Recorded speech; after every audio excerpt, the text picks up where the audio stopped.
Okay, guys, so I'm back with a college football video game, and this time it's about improvements. So, first off, the game is not sponsored by ESPN or NCAA. I said this last year, and I'll say it again for this game. In real life, they have TV rights and monopoly on bowl games for commentators. But since the game is not sponsored or called NCAA football, but instead called college football 25, 26, whatever, I want Gus Johnson when it's a Big Ten game. It's not a monopoly on commentators. I don't mind Herb Street, but I would love to have some other commentators in the game and not just have the ESPN commentators or the SEC commentators for that matter.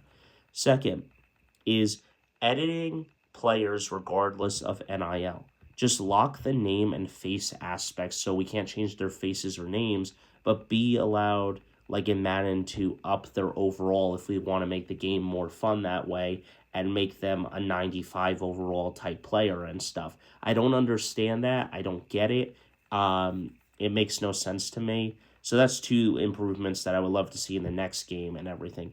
And third, change the road to glory practice back to just reps against the defense. In the old games, you didn't have all these mini game BS nonsense and stuff and these like ones against the defense with the route that you had to go with.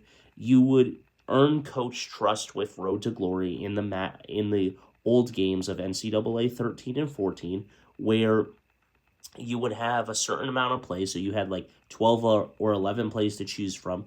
And then you had a certain amount of reps. And every time you threw the ball, it would up the XP and align. It would say, oh, coach trust. And you would be moving from the depth chart of third to second to first on the depth chart as a player and stuff.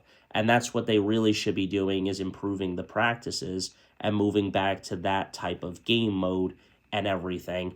And ultimately, these are my thoughts. I think that there should be some improvements. It's not a monopoly type thing, and they shouldn't just add those types of commentators, and the editing should be allowed and stuff. I mean, just lock the name and the face capabilities and allow me to edit my player to a 95 if I want to do that and everything. But those are my thoughts. Let me know your thoughts in the comments down below. Hit that like button, smash the subscribe button, and I'll see you in the next one. But let me know your thoughts on the college football video game so far.